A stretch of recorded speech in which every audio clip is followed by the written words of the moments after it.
Hey, what's up, everybody? Welcome to this alternate football podcast for tonight. Um, Not a whole lot going on besides the indoor football games going on.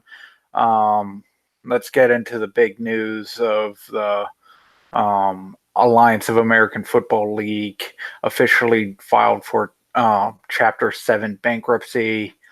Can't say that I'm surprised, since apparently they had no money. We kind of saw this coming. So I'm not sure what this really means. Hopefully, this means that all the players that they have, that they're not allowing them to sign with the CFL, they can get out of their contracts and join CFL teams if they can. Um, Malachi Jones has been showing up at um, arena football uh, stuff with the Albany Empire, and I am very confused on how he has been able to sign up with the Albany Empire, but they couldn't go to the CFL, or they could go to the NFL. So they can go up to the NFL or down to the AFL, but not a what they perceive as a lateral move to the CFL. I don't understand that. It's stupid. You guys are done. Just let these guys get on with their careers and make the money that they need to help further their careers and also support their families. It's just making them look even more worse. This so far has been the biggest failure in spring football history.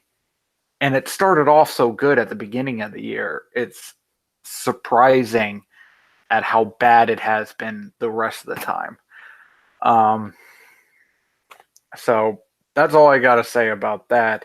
Um, Now, one thing I want to talk about in indoor football this week is I wasn't able to watch the Orlando Predators and Columbus Lions game in the National Arena League because it wound up getting blocked by a copyright concern. Now, what I'm curious about is who brought that copyright concern. I'm thinking it's the Arena Football League. And if they don't like the fact that the National Arena League is using the name of Orlando Predators in this league, uh, I am a little surprised by that, considering the Jacksonville Sharks is also an arena football team from the Arena Football League. Somehow the Jacksonville Sharks maintained the trademark, but now apparently trademark or copyright, I don't know, quite understand the difference. So if I'm saying this wrong, just let me know. Um, but the Orlando Predator, they can't use the Orlando Predators according to Arena Football, AFL, the Arena Football League.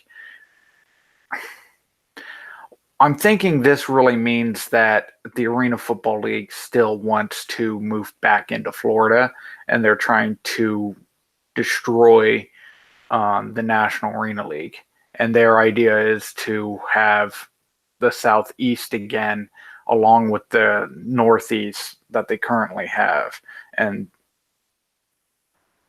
so they're just trying to bankrupt them by suing them and also making it hard to distribute their product. I don't see why they couldn't possibly just buy them out or make some sort of deal and join together and have Arena League on the East Coast and IFL on the West Coast.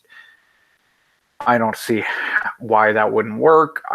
I think all this infighting can only be bad for arena football or indoor football, as it were.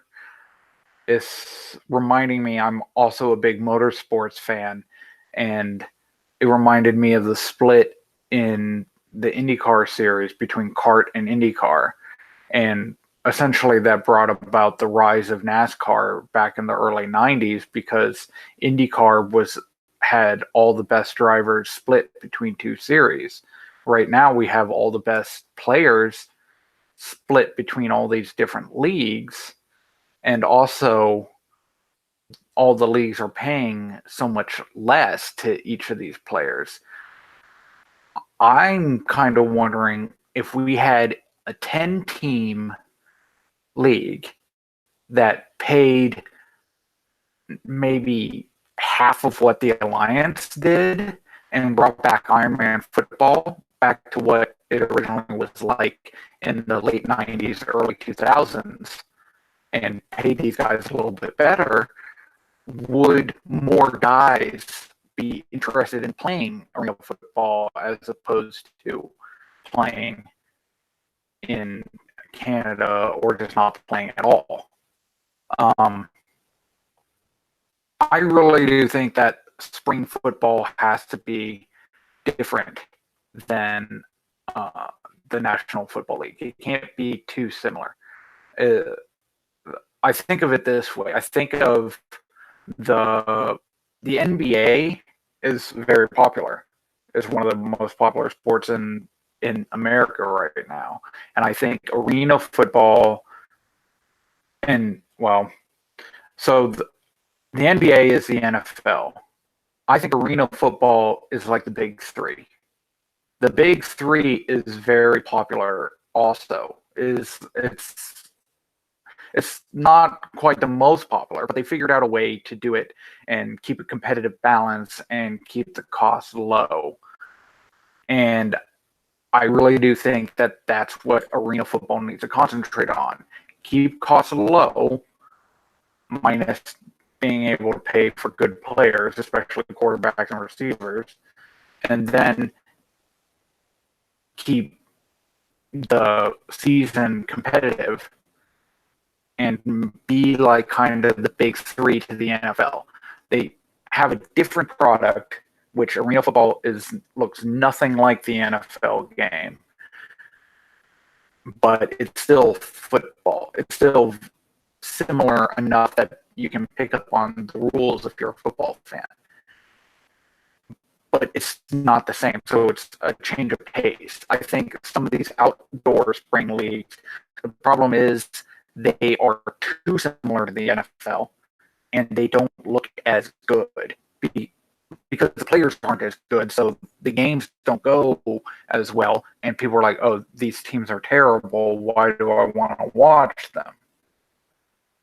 In arena football, the game is different enough you can hide the fact that these players are not to an NFL caliber because the game is slightly different.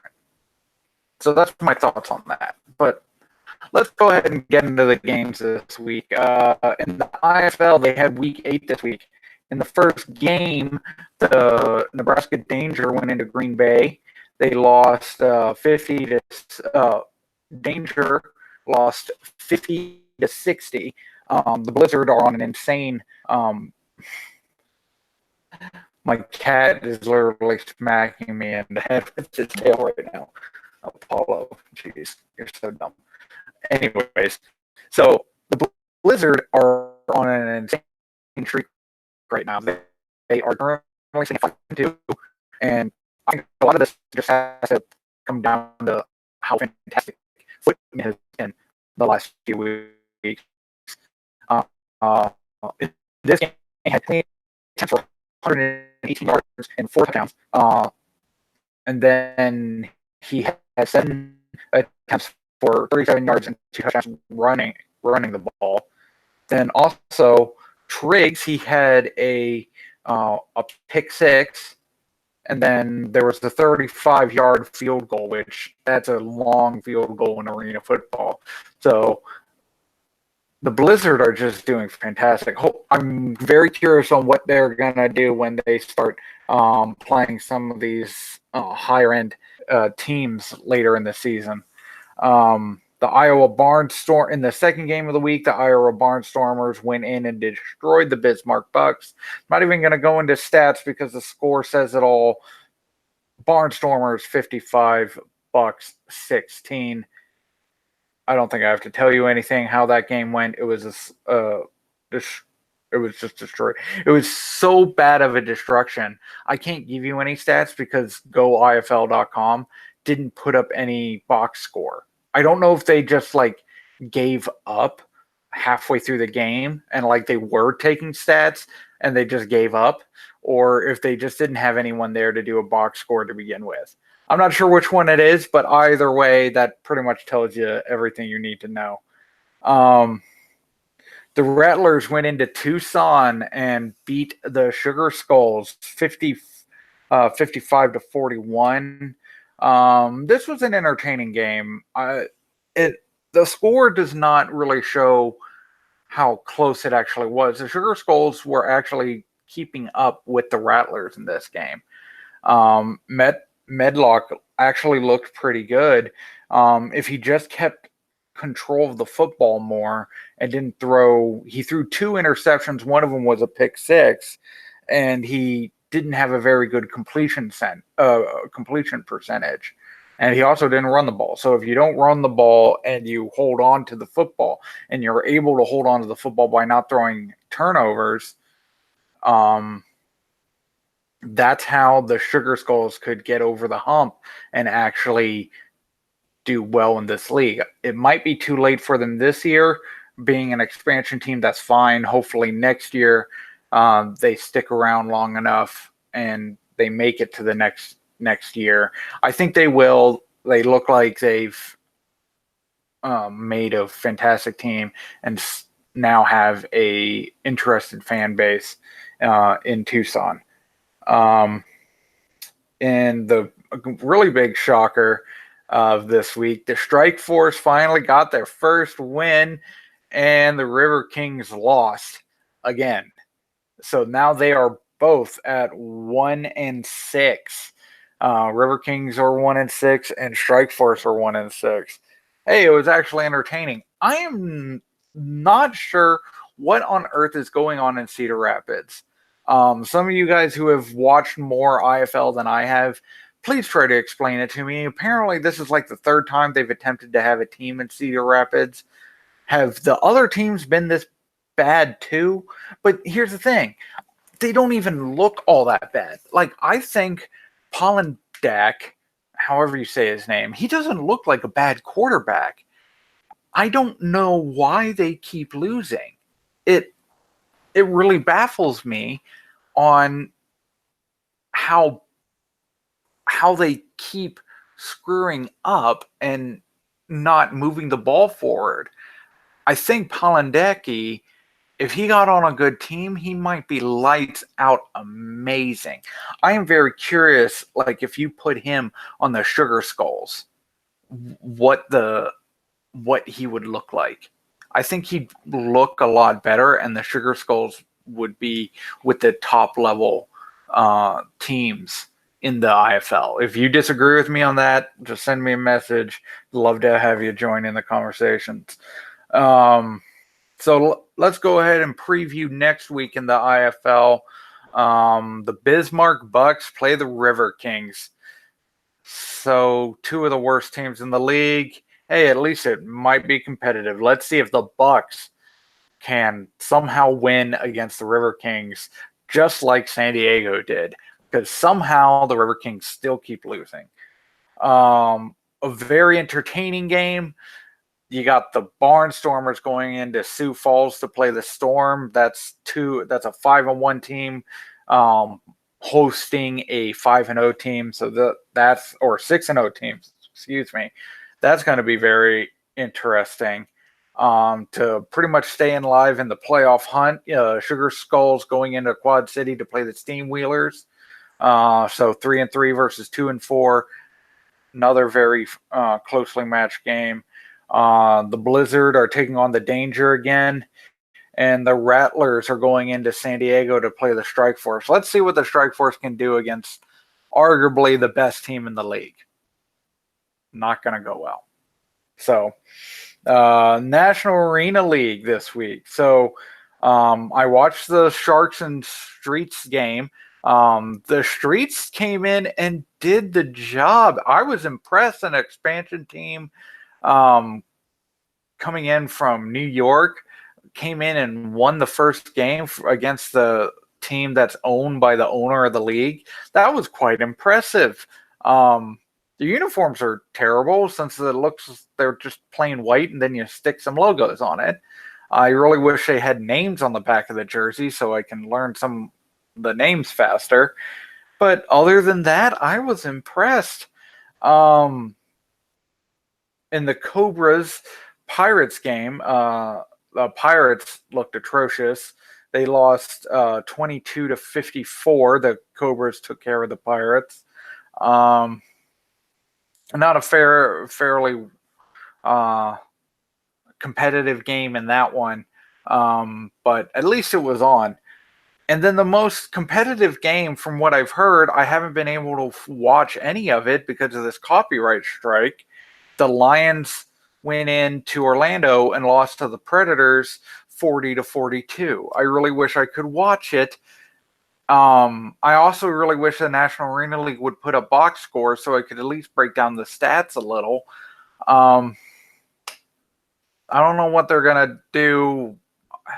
Just merge with the Arena Football League or something, please. In the National Arena League, there's only 2 games next week. You got the Sharks going into Columbus to play the Lions, and the Pirates are going into Carolina to play the Cobras. So only 2 games, only one team with a win so far in those games next week. So fairly light schedule this week. But hey, CFL is just around the corner. They're getting ready for training camps coming up here. Hopefully, some of the guys from the Alliance can get out of their contracts now that they're bankrupt and get up into Canada and start making some money. With that, guys, thank you for joining me tonight. Listen to me on iTunes. Follow me on Instagram, Alternate Football Podcast. You can also email me, alternatefootball.podcast@gmail.com. And please click like and subscribe here on YouTube. I do this every week, usually either Tuesday or Wednesday nights, schedule permitting. And with that, guys, have a good night and enjoy this week's of football. Bye.